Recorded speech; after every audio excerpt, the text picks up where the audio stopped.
नमस्कार, good morning to everyone. Hello, yes, good morning. आज फिर से एक बार सौभाग्य मिला। Yes, good morning. फिर से एक बार ओम फाउंडेशन और कच्छ सुसाइड प्रिवेंशन फोरम के उपक्रम से जो वेबिनार की सीरीज़ चल रही है उसमें आज दूसरी बार मौका मिला। उसके लिए दोनों संस्थाओं का धन्यवाद। प्लस शुरुआत में जो वेबिनार हुआ था उसी वेबिनार को थोड़ा डिटेल में हम आज शायद समझेंगे और ध्यान योग पे थोड़ा स्पेसिफिक हम आज बातचीत करते। क्योंकि 12 अलग अलग वेबिनार हो चुके। लॉकडाउन के दौरान साइकोलॉजिकल स्ट्रेस कैसे बढ़ता है, उसके क्या उपाय करने, वैसे काफ़ी सारे विषय हमने डिटेल में थ्रू आउट द 12 वीक्स देखे। उनसे बहुत कुछ जानकारी मिली, बहुत कुछ समझने को भी मिला। और एंडिंग सेशन के तौर पे आज फिर से एक बार मेडिटेशन, ध्यान योग को समझ के अपने जीवन में ध्यान को और योग को अपनाएं। इससे अच्छा और क्या हो सकता है। रेलेवेंट आज का टॉपिक इसलिए भी है क्योंकि हाल फिलहाल हमने छठा अंतर्राष्ट्रीय योग दिन मनाया, तो 6th इंटरनेशनल योगा डे। बहुत ही गर्व की बात है कि हमारे देश की जो संस्कृति है वो हमारे प्रयत्न से न केवल भारत में लेकिन समग्र विश्व में फैली है। उन सभी ने इसे अपनाया और 6 साल लगातार इस पे कार्य चलता रहा। ये छठा अंतर्राष्ट्रीय योग दिन हुआ। धीरे धीरे लोगों में योग के बारे में जागरूकता बहुत अच्छी आ रही है, जो शायद पहले कम थी। तो वही जागरूकता हम सब लाने की कोशिश कर रहे हैं और उसके द्वारा मानसिक स्वास्थ्य को कैसे संजो के रखा जाए। डिप्रेशन, स्ट्रेस, एंजाइटी, न्यूरोटिक जो भी इलनेसेस है, कई बार तो सुसाइड तक वो आगे बढ़ जाती है, तो उसे हम प्रिवेंट कर सकते हैं, उसे रोक सकते हैं। योग में और ध्यान में वो ताकत है कि मानसिक स्वास्थ्य हमें प्रदान करे और मानसिक बीमारियों से हमें बचाए। तो इसीलिए योग को, मेडिटेशन को साइंटिफिक तौर से देखना बहुत ही ज़रूरी है। उसके पीछे का साइंस, उसके पीछे का लॉजिक भी समझना ज़रूरी है। और अगर हम समझ के कोई चीज़ करते हैं तो करने का आनंद कुछ विशेष ही रहता है। तो इसी प्रकार से आज मेरी यही कोशिश होगी कि ध्यान योग के पीछे जो साइंस है, psychiatric aspect plus neurological aspects, उसको हम थोड़ा देखेंगे। कुछ स्लाइड्स है जो मैं साथ में आपको शेयर करता रहूँगा। शुरू करते हैं। योग दिन की अगर बात करें तो योग की डेफिनेशन से, योग क्या है। कई सारी संस्थाएं हैं जो योग दिन पे बहुत सारी अच्छी अच्छी एक्टिविटीज़ करती है, लेकिन शुरुआत में योग को पहचानना ज़रूरी है। क्योंकि कई सारी बार संपूर्ण योग को समझे बिना ही हम योग को एक्सेप्ट करके उसकी प्रैक्टिस करते हैं, जो कई बार अधूरा रह जाता है। योग की पर से डेफिनेशन है या उसका जो अर्थ है वो है जुड़ना। योग अर्थात जुड़ना। योग मीन्स द यूनियन। अभी क्या जुड़ता है, तो व्यक्ति के मानसिक, शारीरिक, बौद्धिक और आध्यात्मिक पहलू, जीवन के हर एक पहलू का अच्छे से एक समन्वय हो। योग का मतलब कि आत्म साक्षात्कारी होने का एक विज्ञान। योग यानी व्यक्तिगत चेतना, हमारे अंदर जो एनर्जी है उसका विश्व चेतना के साथ जुड़ना, आत्मा का परमात्मा के साथ जुड़ना या जीव से शिव तक की यात्रा। तो इसे योग कहा गया है। महर्षि पतंजलि ने योग प्रस्तुत किया था। अष्टांग योग सूत्र, इस नाम से उन्होंने योग इस दुनिया को दिया। योग के 8 अलग अलग हिस्से हैं। उनमें से एक हिस्सा है आसन, एक है प्राणायाम, एक है ध्यान और आखिरकार 8 पादान पूरा करके हम समाधि अवस्था तक पहुंचते हैं। तो तभी हमारा योग पूरा होता है। तो योग दिन मनाने के साथ साथ ये भी जान लेना ज़रूरी है कि हम समग्र योग या संपूर्ण योग को समझें और आसन और प्राणायाम के साथ साथ ध्यान को, मेडिटेशन को जोड़ें, तो जिससे कि हमारा योग पूरा होता है और उसका सबसे अच्छा फ़ायदा हमें मिल सकता है। समग्र योग के बारे में तो बहुत सारी बातें हम थोड़ा साइंटिफिक देखेंगे, फिर आई थिंक मेडिटेशन के बारे में प्रैक्टिकल कुछ चीज़ें वो डिस्कस करेंगे। तो आज का सेशन इस तरह से आगे बढ़ाते हैं। साइकोलॉजिकल रीज़न से कई बार, साइकोलॉजिकल बीमारियों की वजह से कई बार, लक्षण बढ़ने की वजह से कई बार इंसान सुसाइड तक के विचार करता है और सुसाइड कंप्लीट भी करते हैं।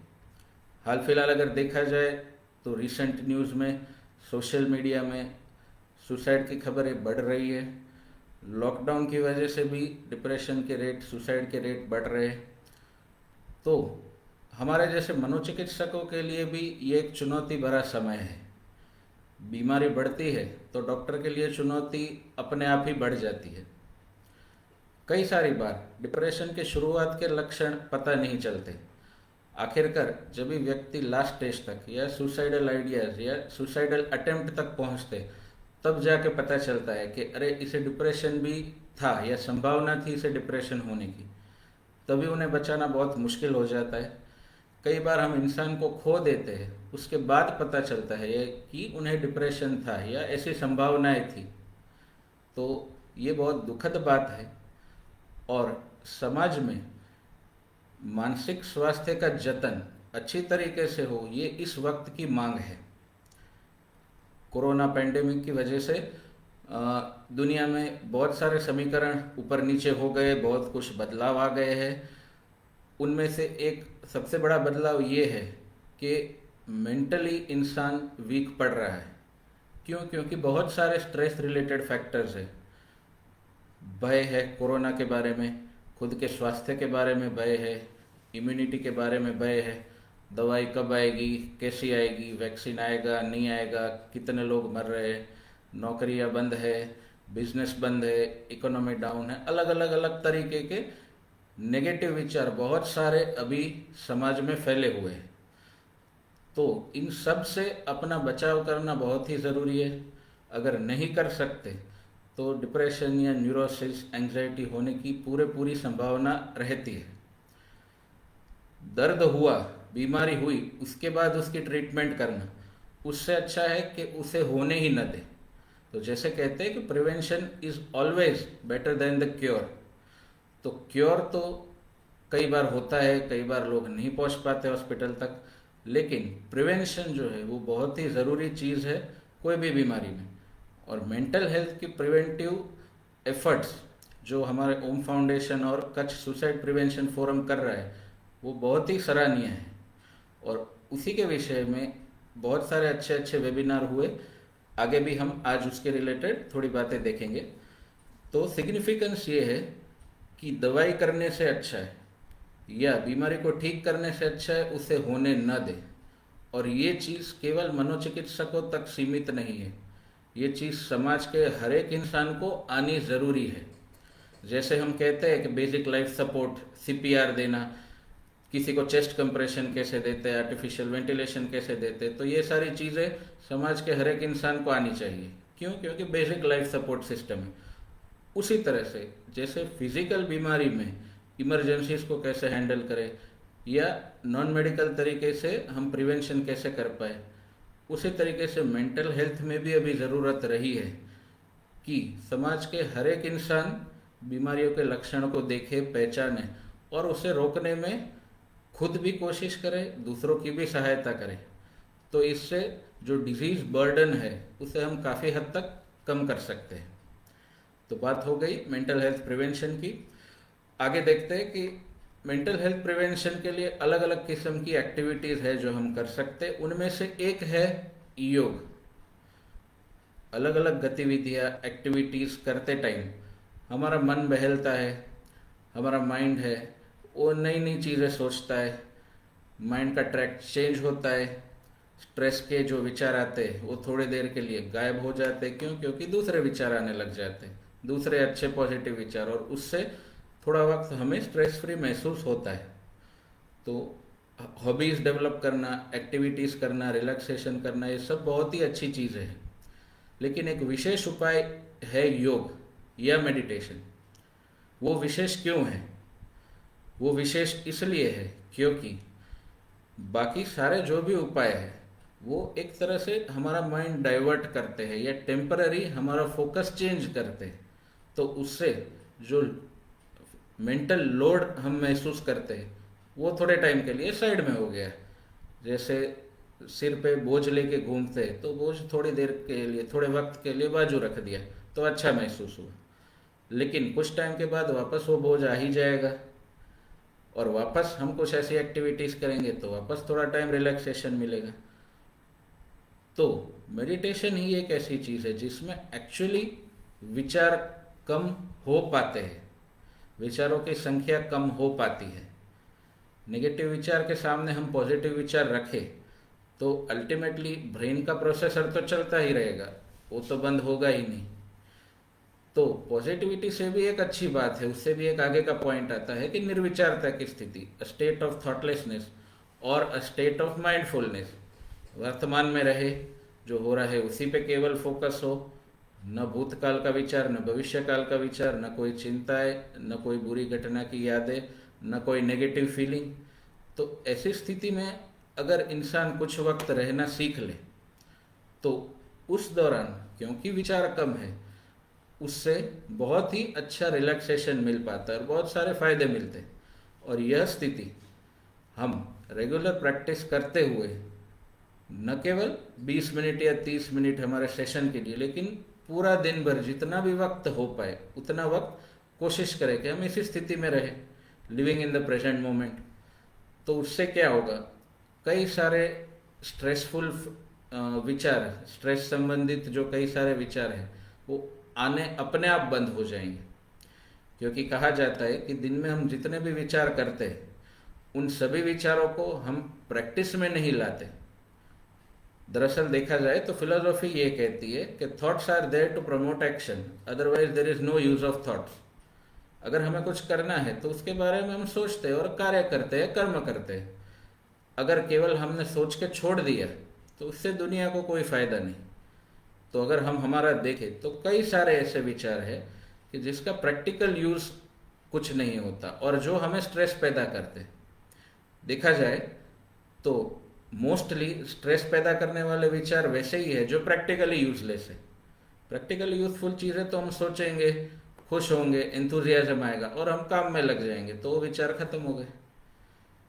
तो बात यह है कि कई सारे विचार जो दिन भर आते हैं वो प्रैक्टिकली यूज के लिए नहीं है और उनकी संख्या कम होगी तो माइंड क्लियर होगा, माइंड का फोकस बढ़ेगा, अटेंशन बढ़ेगा और फिर जो भी काम कर रहे हैं उसमें हमारी एफिशिएंसी बहुत ही अच्छी आएगी और लाइफ में सेटिस्फैक्शन प्लस दूसरी पॉजिटिव फीलिंग्स भी आएगी। और जब भी पूरी लाइफ अच्छे तरीके से, संतोषकारक तरीके से बिता रहे तो ऐसे दिमाग में, ऐसे मस्तिष्क में, ऐसे इंसान में डिप्रेशन कभी भी घुस नहीं सकता। सुसाइड तो बहुत ही दूर की बात है। तो अल्टीमेटली मेडिटेशन या ध्यान योग से हम हमारे आप को, हमको, हमें इस काबिल बना सकते हैं कि कभी भी थोड़ा सा भी स्ट्रेस इकट्ठा ही ना हो तो वो तुरंत क्लियर हो जाए विथ मेडिटेशन। तो बिल्डअप ना हो, क्योंकि सुसाइड, डिप्रेशन, ये सारी चीज़ें रातों रात नहीं होती। कई सारे महीनों से, हफ्तों से, कई सारे वर्षों से स्ट्रेस इकट्ठा होता है, फिर आखिरकार जाके बॉम्ब फूटता है। तो उसे इकट्ठा ही ना होने दे। तो ऐसा एक विशेष उपाय है ध्यान योग। मेडिटेशन के बारे में अगर देखा जाए तो साइंटिफिक रिसर्चेस बहुत सारे हुए। इंडिया में पढ़ाए नहीं जाते, सिखाए नहीं जाते, लेकिन अगर आपको इच्छा है, क्यूरियोसिटी से आप इंटरनेट पे जा सकते हैं, रिसर्चेस ढूंढ सकते हैं, पढ़ सकते हैं। तो इससे आपको पता चलेगा कि हमारे से ज़्यादा फॉरेन में जो साइंटिस्ट है उन लोगों ने मेडिटेशन पे काफ़ी सारे रिसर्चेस करे हुए, उनको इससे फ़ायदा मिला है और उन लोगों ने अपनी अलग अलग संस्थाओं में इसे कभी का अपना लिया है और इसका फ़ायदा उठा रहे हैं। तो अच्छी बात है, पूरी दुनिया इसका फ़ायदा ले, लेकिन हम इसका फ़ायदा न ले और चूक जाए, ये एक गलत बात है। तो वसुदैव कुटुंबकम की भावना से हम चलते हैं, लेकिन खुद का उद्धार कौन करेगा, वो तो हमें स्वयं ही करना होगा। तो वो हमें योग दिन जैसे विशेष दिवस पे एक मौका मिलता है और ऐसे वेबिनार, ऐसे सेमिनार, ऐसे प्रोग्राम्स के द्वारा एक मौका मिलता है कि हम थोड़ा वक्त इसको भी दे, इसको सोचे समझे और जीवन में अपनाए। साइंटिफिक डेटा बहुत सारा है, कहूँगा तो काफ़ी घंटे निकल जाएंगे, लेकिन कुछ स्पेसिफिक चीज़ें उसमें भी खास ब्रेन पे जो रिसर्चेज हुए विथ मेडिटेशन, उसके कुछ समरीज बताना चाहूँगा। हम कुछ स्लाइड्स है यहाँ पे देखेंगे।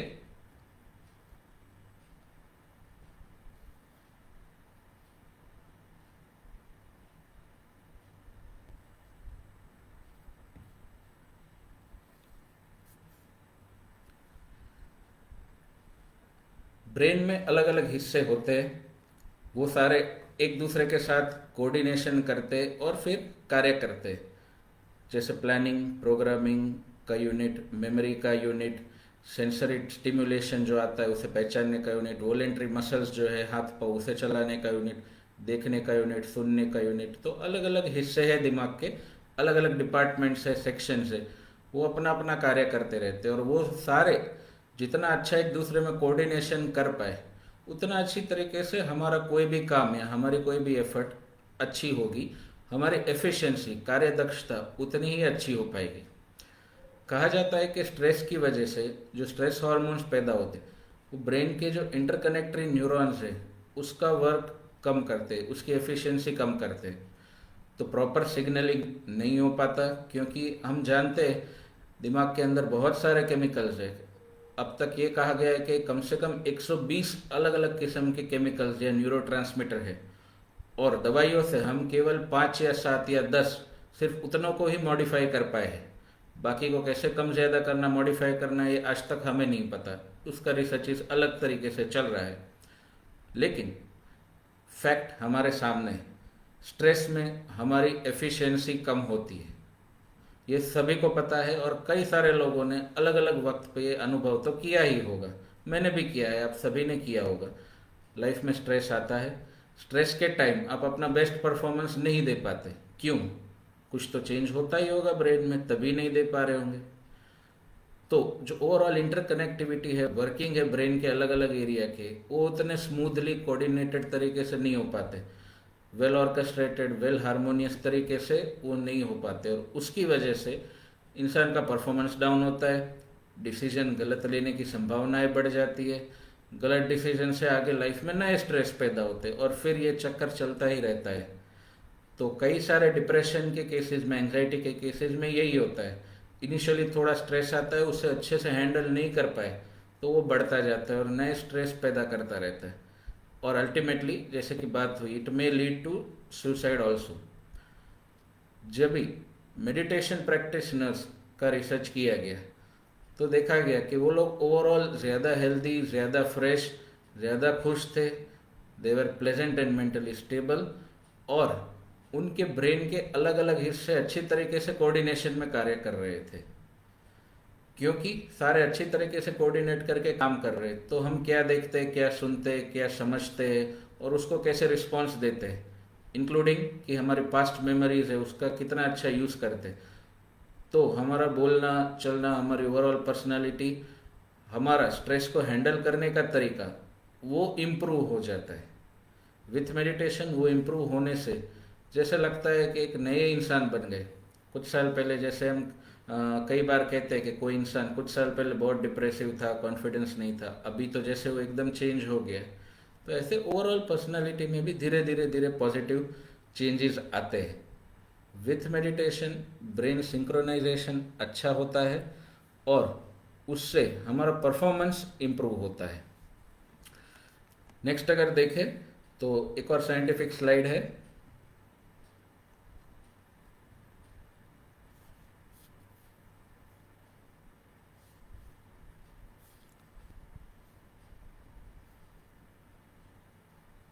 नेक्स्ट जो स्लाइड है वो है रीजनल सेरिब्रल ब्लड फ्लो के रिलेटेड।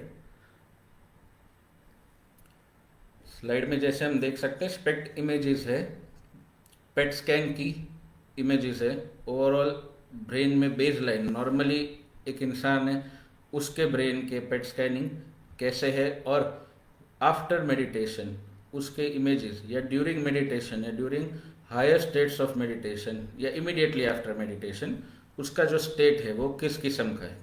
ये सारे शब्द इसलिए कह रहा हूँ क्योंकि अलग अलग स्टडीज़ में अलग अलग समय पे स्कैन्स लिए, लेकिन सिंपल तरीके से देखें तो ध्यान योग के पहले और ध्यान योग के बाद उस तरीके से दो इमेजेस हम देख सकते हैं। तो जो ब्रेन का आगे का हिस्सा है जो वाइट एरोस से दिखाया है प्रीफ्रंटल कॉर्टेक्स, उसमें एक्टिवेशन ब्लड फ्लो अच्छा होता है। With meditation blood flow improve हुआ, उसका मतलब कि वहाँ पे एक्टिविटी ज़्यादा हो रही है। अभी नॉर्मली उस हिस्से का जो काम है वो है planning, programming, execution and higher brain functions, यानी कि जो इंसान को इंसान बनाता है वो दिमाग का हिस्सा ये है। हमारी समझ शक्ति, हमारी प्लानिंग की जो एबिलिटी है, लॉजिक है, कंक्लूजन्स निकालने की जो हमारी एबिलिटी है, वो सारी चीज़ें, हायर ब्रेन फंक्शन जो भी कहा जाए, क्रिटिकल थिंकिंग, वो सारा यहीं से आता है। तो विथ मेडिटेशन ये सारे ब्रेन के जो फंक्शंस है वो इम्प्रूव होते हैं, और इनके इम्प्रूव होने से जैसे आगे बात की तो ओवरऑल पर्सनालिटी इम्प्रूव होती है, डिसीजंस प्रॉपर ले सकते हैं, हमारा प्लानिंग अच्छा रहता है और लाइफ में आगे अच्छी सक्सेस मिलती है। इसके बाद एक और स्लाइड जैसे हम देखेंगे,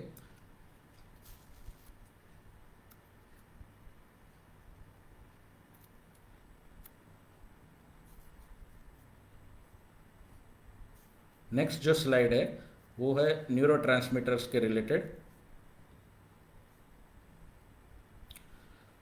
जैसे आगे मैंने कहा more than 120 neurotransmitter have been identified, more are being identified. लेकिन डिजीज़ की अगर बात करें तो डिप्रेशन में ओवरऑल जो कहा जाता है हैप्पी हार्मोन्स या हैप्पी ट्रांसमीटर्स कम हो जाते हैं, दवाई देके हम उन्हें बढ़ाते हैं। तो सीरोटोनिन, कुछ कुछ एरिया में डोपामिन और मेलाटोनिन, गाबा, आर्जिनिन, वेसोप्रेसिन, इस तरीके के अलग अलग न्यूरोट्रांसमीटर है कि जिनका रोल डिप्रेशन में, एंग्जाइटी में या दूसरी न्यूरोटिक बीमारियों में कहा गया है। अभी with meditation, with yoga, it is seen कि कुछ पर्टिकुलर एरिया में वो न्यूरोट्रांसमीटर्स, वो केमिकल्स बढ़ते हैं। नॉर्मली बॉडी इन्हें बनाता ही है, सेक्रेट करता ही है। डिप्रेशन में उनका बनना कम हो जाता है, इसलिए हम उसे बाहर से देते दवाई के तौर पे, वो भी ज़रूरी है। लेकिन अगर हो सके तो वापस से हम ध्यान द्वारा, योग द्वारा नेचुरल प्रोडक्शन उसका अगर बढ़ा सके तो, क्योंकि वो हार्मोन्स, वो केमिकल्स दिमाग में खुद ब खुद अच्छी तरीके से बढ़ते हैं तो उसकी पॉजिटिव इफेक्ट नेचुरली बाहर दिखेगी। तो जो प्रिवेंटिव रोल ऑफ मेडिटेशन और प्रिवेंटिव रोल ऑफ योगा, उसकी अगर बात करें तो not only with the SPECT scan, not only with the blood flow, लेकिन with the hormonal levels also, the neurochemical levels also, we can see that it is beneficial। साथ में जैसे red colour में दिखाया है कि जो स्ट्रेस हार्मोन्स है, कि स्ट्रेस के दौरान या पेनफुल स्टिमुलस जब भी हमें मिलता है तो उस दौरान जो हार्मोन्स बढ़ जाते, जिसे स्टेरॉइड्स जनरली कहते हैं, तो कॉर्टिसोल और नॉरेपिनेफ्रिन, वो दोनों न्यूरोलॉजिकली बढ़ जाते हैं। उसकी वजह से उनकी इफ़ेक्ट ओवरऑल पूरे ब्रेन में आती है और न केवल दिमाग में लेकिन पूरे शरीर पे भी आती है। तो हमें पता है कि स्ट्रेस के दौरान माइंड, मेंटली भी हमारा फोकस कम हो जाता है, वीक पड़ जाते हैं, साथ ही साथ बॉडी में भी नेगेटिव चेंजेस आते हैं। और जितना लॉन्ग स्टैंडिंग स्ट्रेस है, जितना लंबा है, जितने लंबे वक्त तक इन दोनों कॉर्टिसोल, नॉरेपिनेफ्रिन का लेवल ज़्यादा है, उतना लॉन्ग टर्म फिजिकली भी बीमारियां होने की संभावना बढ़ जाती है। इसलिए कहा गया है कि nearly 90% of all the disease are psychosomatic in origin, कि जितनी भी बीमारियां है, जितने भी लक्षण है, डिजीज, जितने भी ऐसे लक्षण है कि इंसान को लगता है कि मैं स्वस्थ नहीं हूँ, तो उसमें से 90% उनका जो सोर्स है वो ब्रेन में है, दिमाग में है, वहीं से बीमारियां पैदा होती। तो उसको अगर हम रोक पाए तो not only mentally but physically भी बहुत अच्छा प्रिवेंशन हो सकता है। जैसे मोस्ट कॉमनली कहा जाए तो हाइपरटेंशन, डायबिटीज़, स्ट्रेस इंड्यूस कई बार होते हैं।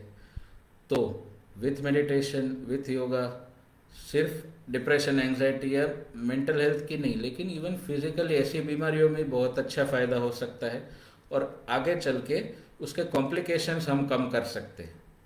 तो ये एक बहुत ही इम्पोर्टेंट चीज़ है। With brain you can modify the whole body also.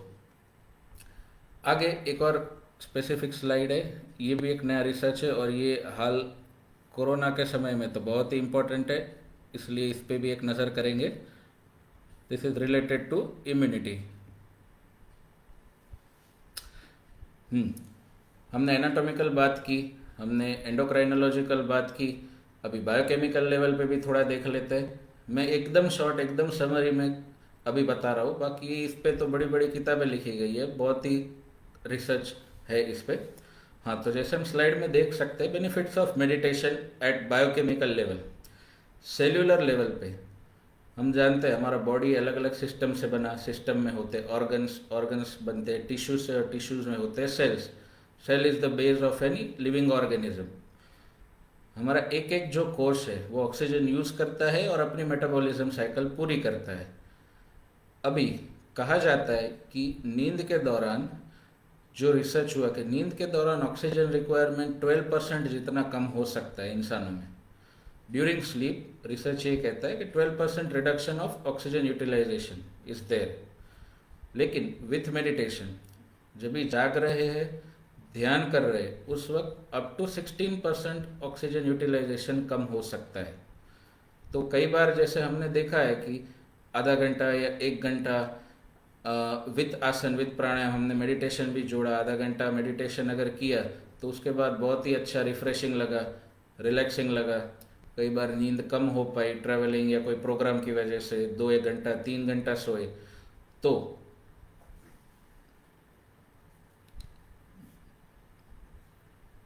Slide वापस लोड कर लेता हूँ।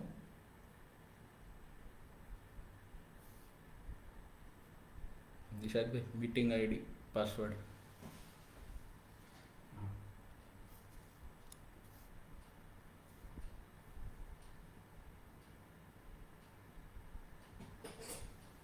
Meeting ID 436 436 0939 0939 5 STD 3P 5 STD 3P meeting ID 0939 436 112 गो 4361120। अच्छा 439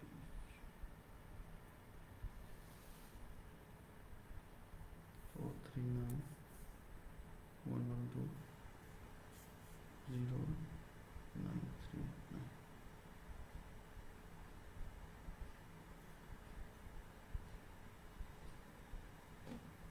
ID is not valid.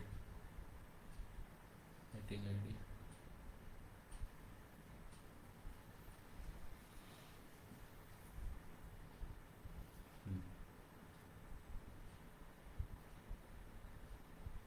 Password 5S capital में दो STD 3P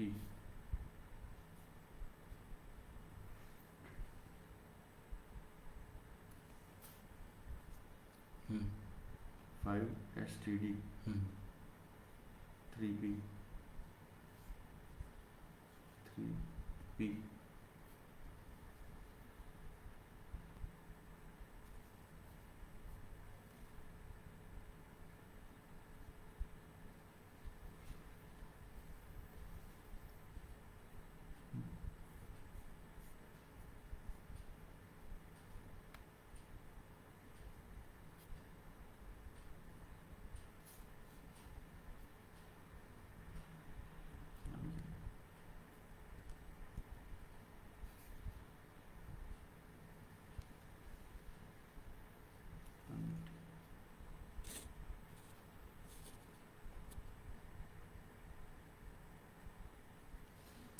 hello.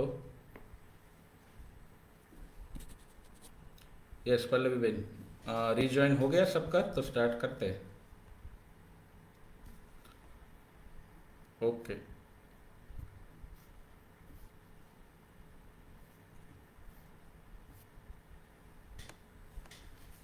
Yes, so welcome again. हमने meeting वापस से रिज्वाइन सब ने कर ली, क्योंकि बहुत बड़ा विषय है, कई बार वक्त पूरा हो जाता है लेकिन विषय लंबा खिंचता रहता है, लेकिन फिर भी कोशिश करते हैं कि इसे जितना हो सके उतना छोटा और इंटरेस्टिंग बनाएं। वापस से हमने स्लाइड लोड कर दिए। तो इस स्लाइड के जो बेसिक हम देख रहे थे, सेलुलर लेवल पे बॉडी में ऑक्सीजन रिक्वायरमेंट जो है वो मेटाबॉलिज्म की साइकिल पूरी करती है। विथ मेडिटेशन ऑक्सीजन रिक्वायरमेंट कम होती है, नींद से भी कुछ प्रतिशत और ज़्यादा कम रहती है। उसी की वजह से कंपेयर टू स्लीपिंग उसी ड्यूरेशन का अगर हम मेडिटेशन करें तो फ्रेशनेस हमें ज़्यादा लगती है, और इसका अनुभव भी कई सारे लोगों ने किया होगा। कई सारे विश्व के बड़े बड़े नेताएं हैं जो योग करते हैं और उसकी वजह से उनको नींद की ज़रूरत कम पड़ती है। और ऐसा भी नहीं है कि नींद कम करके वो काम नहीं करते, नींद कम करके ध्यान और योग का सहारा लेके अपनी वर्क एफिशिएंसी तो उतनी की उतनी मेंटेन रखी है, कई बार बढ़ भी जाती है।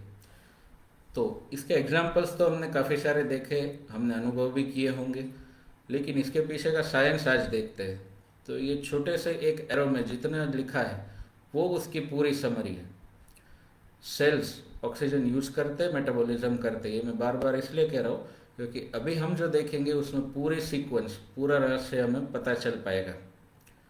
विथ मेडिटेशन ध्यान योग के द्वारा सेलुलर लेवल पे एक एक सेल के अंदर जो ऑक्सीजन कंजम्पशन होता है वो कम हो जाता है, यानी कि एक सेल कम ऑक्सीजन लेके अपना कार्य पूरा कर सकता है।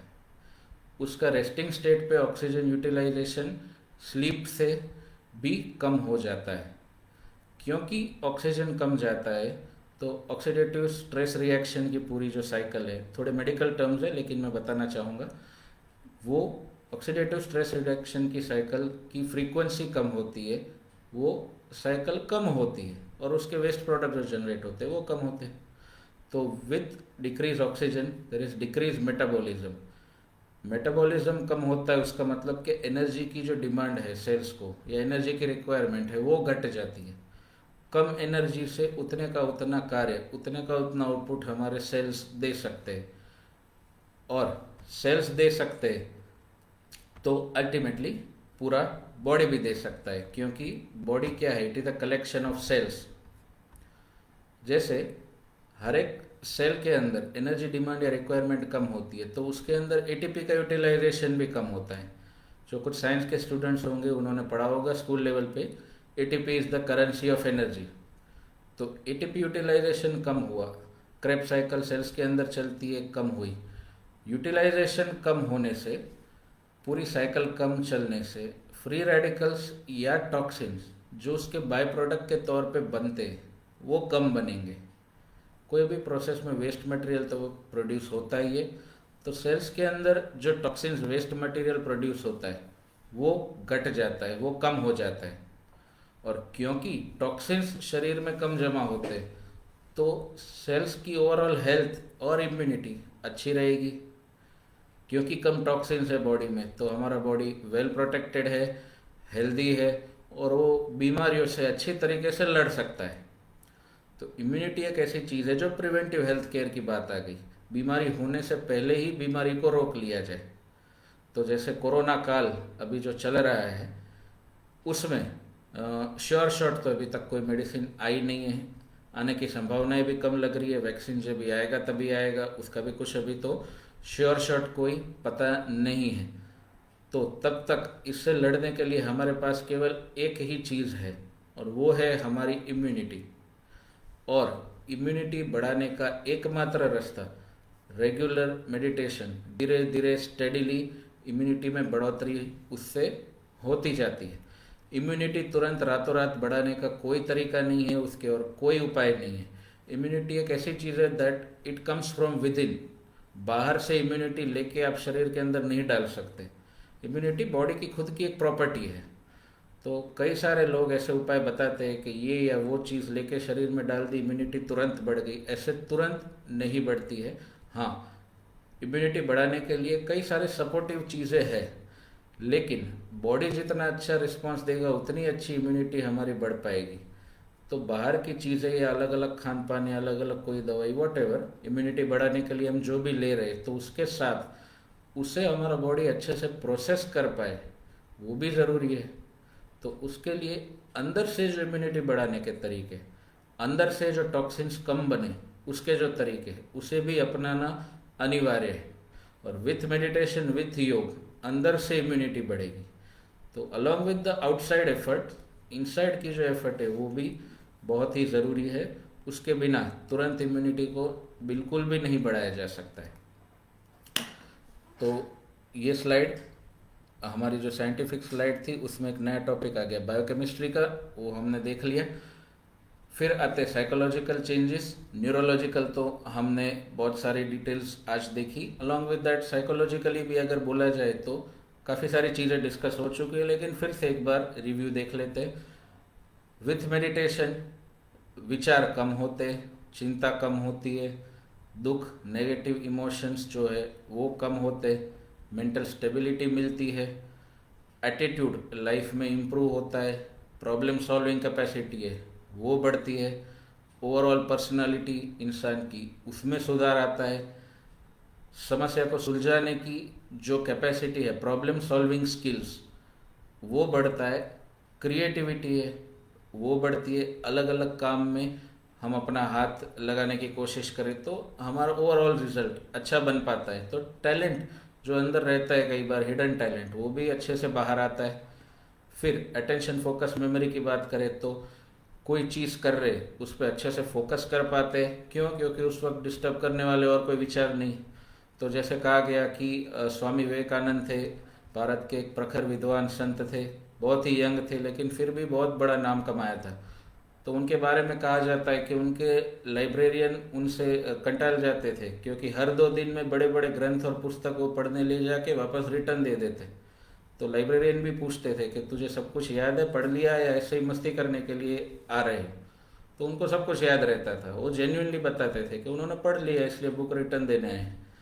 तो आज के ज़माने में अगर हम बच्चों को ये सिखाए तो कई सारे लोग समझेंगे कि कोरी कल्पना है, फिक्शन है, लेकिन ये एक्चुअली फिक्शन नहीं है। जिंदा इंसान थे, उनके बारे में लिखा गया, तो किसी ने कुछ तो नोटिस किया होगा तभी लिखा। तो उनका रहस्य यही था कि वो पहले एक संत थे, उन्होंने योग को अपनाया था जीवन में। ध्यान योग और साधना उनके जीवन का एकदम बेस था, और उस बेस से उनको यह सिद्धि प्राप्त हुई। क्यों? क्योंकि विथ मेडिटेशन उनके ब्रेन को उन्होंने इतना कंडीशन कर लिया कि जब कोई चीज़ लेके बैठते तो बिल्कुल भी उनको पास्ट का भी कोई विचार नहीं आता, न फ्यूचर का कोई थॉट्स आते।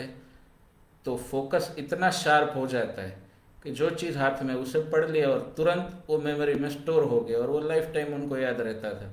तो कम वक्त में ज़्यादा चीज़ें हम सीख पाते, समझ पाते। और इसीलिए कहा जाता है कि स्टूडेंट्स के लिए मेमोरी बढ़ाने के लिए सबसे अच्छा उपाय मेडिटेशन है, इससे बेहतर उपाय और कोई भी नहीं है। परमानेंट तरीके से अगर मेमोरी को इम्प्रूव करना है, मार्क माय वर्ड्स, परमानेंट तरीके से, टेम्पररी तो लोग रट्टा मार लेते हैं, लेकिन if you want to improve your memory span permanently, तो एकमात्र उपाय है विथ मेडिटेशन। आप पढ़ने बैठो, शुरू में थोड़ा मेडिटेशन करके फिर पढ़ाई करो तो अच्छे से याद रहेगा। तो attention, focus, memory span, attention span और ओवरऑल मेमोरी एनकोडिंग की जो पूरी प्रोसेस है, हिपोकैम्पस जो ब्रेन का एरिया है उसके न्यूरॉन्स में मेमोरी स्टोर होती है, ये हमें साइंस ने कहा है। तो हिपोकैम्पस के जो न्यूरॉन्स का एक्टिवेशन है, एक एक न्यूरॉन के ऊपर एक कैल्शियम चैनल होती है। ये सारी साइंटिफिक, बहुत डिटेल साइंटिफिक और न्यूरोलॉजिकल बात है। तो कैल्शियम की चैनल की मात्रा जितनी बढ़ेगी उतना न्यूरॉन अच्छी तरीके से वर्क कर पाएगा और कम समय में, कम रिफ्रैक्टरी पीरियड में वो काम करेगा। तो विथ मेडिटेशन मेमोरी कैसे बढ़ती है? हिपोकैम्पस के एरिया में न्यूरॉन्स है, उसके ऊपर कैल्शियम चैनल की डेंसिटी या कॉन्सेंट्रेशन है वो बढ़ता है, और बॉडी खुद ही ये करता है। क्यों? क्योंकि सिलेक्टिवली उसी न्यूरॉन्स का एक्टिवेशन होता है। भूतकाल भविष्यकाल के जो विचार है उनके जो न्यूरॉन्स है वो एक्टिवेट नहीं होते।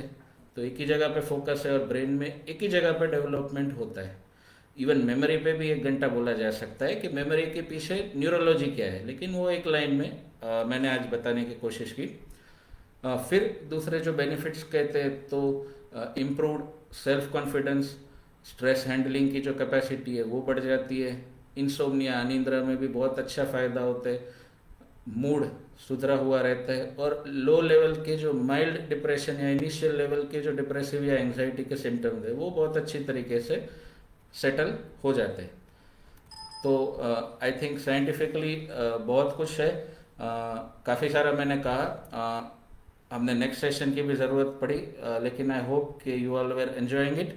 तो साइंटिफिक चीज़ें पूरी हुई, दो बातें प्रैक्टिकल मेडिटेशन के बारे में थोड़ी कह के फिर सेशन को पूरा करते हैं। Psychology and neurology of meditation, इस विषय पे जितना बोले कम है, लेकिन सिर्फ अगर मैं बोलूँगा और सिर्फ अगर आप सुनोगे तो उससे किसी को फ़ायदा नहीं होगा। क्यों? क्योंकि it is a practical thing. कोई भी प्रैक्टिकल स्किल है तो उस पर जब तक हाथ नहीं आजमाया तब तक उसका इम्पोर्टेंस है, उसका फ़ायदा हमें नहीं पता चलता। थियरी तो बहुत सारी सीख ले, थियरी एक्चुअली इसलिए है कि वो हमें मोटिवेशन देगी, हमें धक्का देगी कि हम प्रैक्टिकल करने की कोशिश करें, प्रैक्टिकल नहीं करते तो करना शुरू कर दे। तो जितना भी मैंने बोला है, शायद सिर्फ बोलने से फ़ायदा नहीं होगा, लेकिन आप जब शुरू करेंगे तभी आपको स्वयं खुद ही उसका फ़ायदा अनुभव होगा, अच्छी अनुभूति आपको खुद ही आएगी। और उसी अनुभव को याद रखते हुए रेगुलरली अपने जीवन में ध्यान योग को आप सब जोड़ें, ये बहुत ही ज़रूरी है।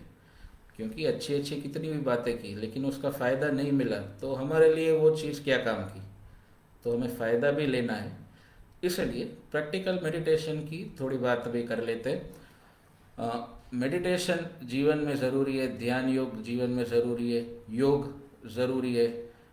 अभी 6 वर्ष हो गए, शुरू में जो भी इसे सिखाते थे, हमारे जैसी जो भी संस्थाएं थी, उन सबको थोड़ा डिफ़िकल्ट पड़ता था, क्योंकि लोग जल्दी से एक्सेप्ट नहीं कर पाते थे, क्योंकि उनको पता ही नहीं चलता था। अभी धीरे धीरे इन्फॉर्मेशन, नॉलेज इसके बारे में बहुत सारी बढ़ गई है, और एक बेसिक वर्क तो हो चुका है कि योग जीवन में ज़रूरी तो है, ध्यान जीवन में ज़रूरी तो है, इतना तो मोस्टली सभी लोग एक्सेप्ट कर लेते हैं। तो it is a very good thing कि वो एक्सेप्टेंस समाज में आ गया है। तो जो फर्स्ट स्टेप का हमारा काम था वो 6 साल में हमने बहुत अच्छी तरीके से सभी ने मिलकर पूरा किया। तो इसके लिए हमारी जो फाउंडेशन है, कच्छ सुसाइड प्रिवेंशन फोरम है, सभी को धन्यवाद। योग की जागरूकता जितनी भी संस्थाएं ला रही है उन सभी को धन्यवाद कि we have been successful in the first step. हाँ, अभी लोग किधर अटक रहे हैं? तो अभी मोस्टली लोग वहाँ अटक रहे हैं कि ध्यान तो करना है, योग करना है, लेकिन पता नहीं है कैसे करना है, कब करना है। कुछ कुछ बेसिक क्वेश्चंस उनके माइंड में अभी भी है, और फिर उसका जवाब नहीं मिलता तो वो लोग प्रैक्टिस छोड़ देते। तो ये एक बहुत ही गलत चीज़ होती है। शुरू काफ़ी सारे लोग करते, कंटिन्यू नहीं हो पाते। तो कंटिन्यू नहीं हो पाए उसके लिए जो बेसिक क्वेश्चंस है उनका जवाब ढूंढना ज़रूरी है, और इसकी सरलता को समझना ज़रूरी है।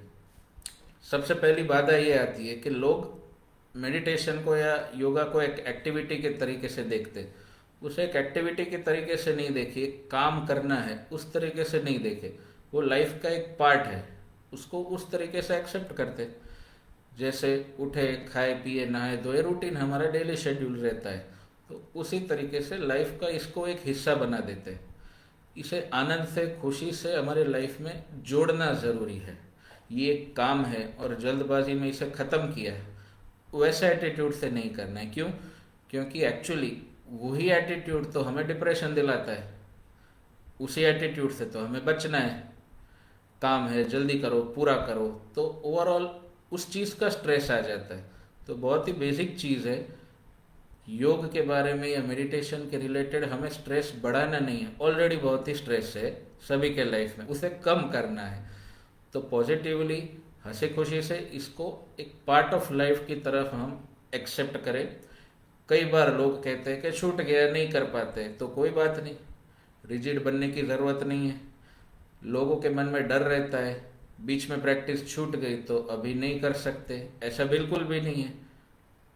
ऊपर से प्रैक्टिस छूटने के बाद जब भी आपको याद आता है तो बहुत ही अच्छी बात है, उस दिन से वापस शुरू कर दो, क्या जाता है, कोई नुकसान नहीं है। तो ऐसे बेसिक कई सारे क्वेश्चंस रहते हैं। मेडिटेशन, योगा ध्यान योग, योग सारी चीज़ें हम हमारी लाइफ में जितना इंक्लूड करेंगे, डेवलप करेंगे, उतना हमें बेनिफिट मिलेगा।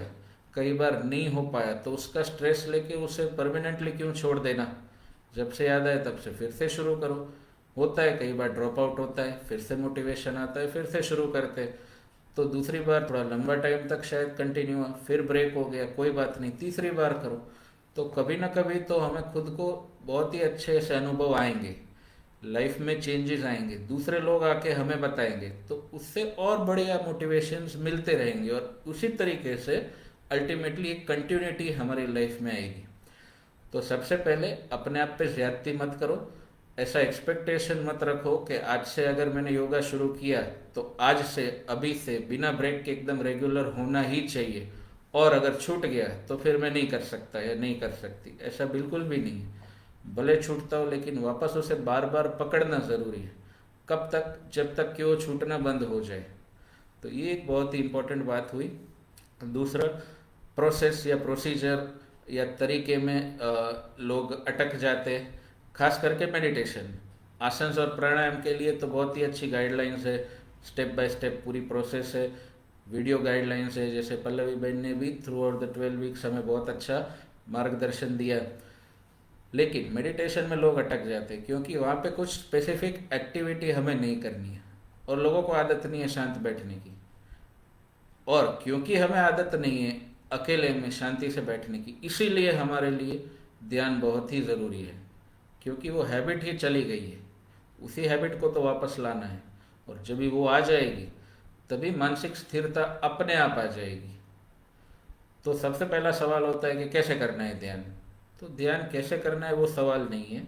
बात यह है कि ध्यान की स्थिति पाने के लिए हमें शांत चित्त होके साइलेंटली एक पॉजिटिव नॉइस फ्री एनवायरनमेंट में कंफर्टेबल होके बैठना है।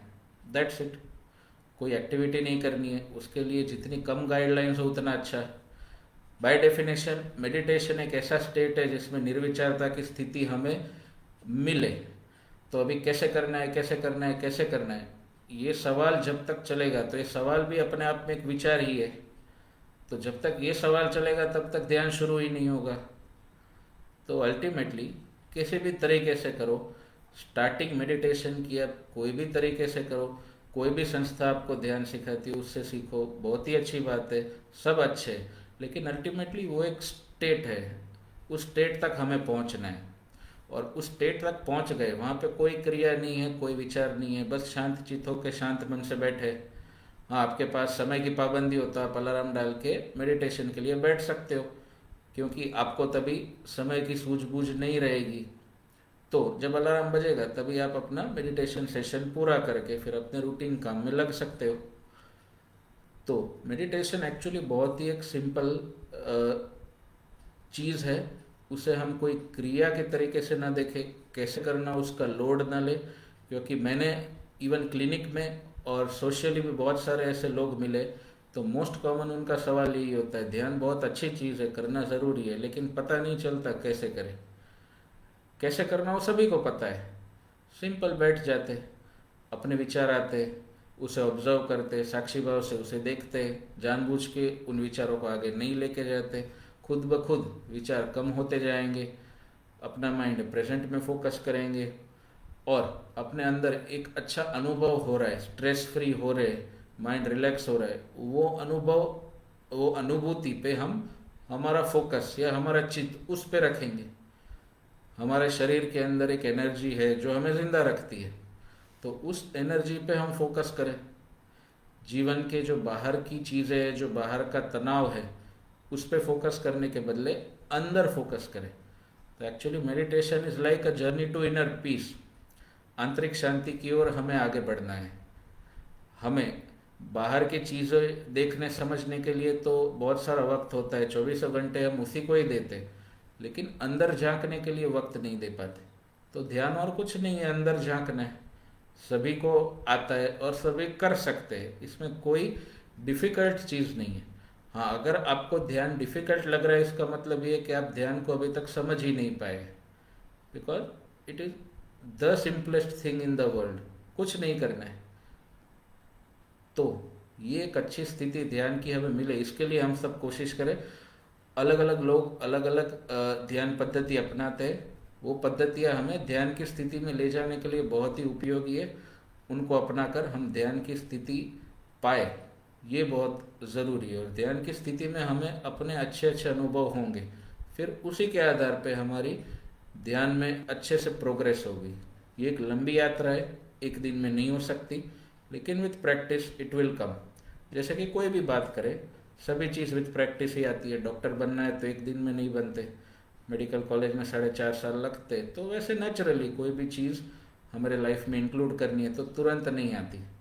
तो ये बात भी गौर करें, क्योंकि कई लोगों को बहुत जल्दबाजी होती है, एक हफ्ता किया कोई फ़ायदा नहीं हुआ छोड़ दिया। तो ऐसा किसने कहा कि एक हफ्ते में फ़ायदा होना ही चाहिए? तो ऐसा भी नहीं है। हम एक विश्वास के साथ इसे अपने जीवन में अपनाते हैं कि जितना वक्त हम मेडिटेशन के लिए बैठे तो नेचुरली स्ट्रेस कम ही होने वाला है। कभी होगा, कितना होगा, वो फिर अलग अलग इंसानों के लिए अलग अलग है। ध्यान की स्थिति किसको कितनी अच्छी मिलती है, कितनी जल्दी से मिलती है, उस पर सब कुछ निर्भर करता है। तो जितने भी स्ट्रेस, जितने भी ध्यान के बारे में या योग के बारे में स्ट्रेसफुल विचार है, कम से कम उसे तो हम ना करें, क्योंकि ये एक ऐसी चीज़ है कि जिसे हमें रिलैक्सेशन मिलता है। तो जिससे रिलैक्स होना है उस चीज़ का स्ट्रेस तो लाइफ में कभी भी नहीं बढ़ाना चाहिए। और रिलैक्सेशन होने के लिए पॉजिटिवली रेगुलरली इसे हम हमारे लाइफ में अपनाएं। ये बात मैंने बार बार इसलिए कही क्योंकि ये ज़रूरी है।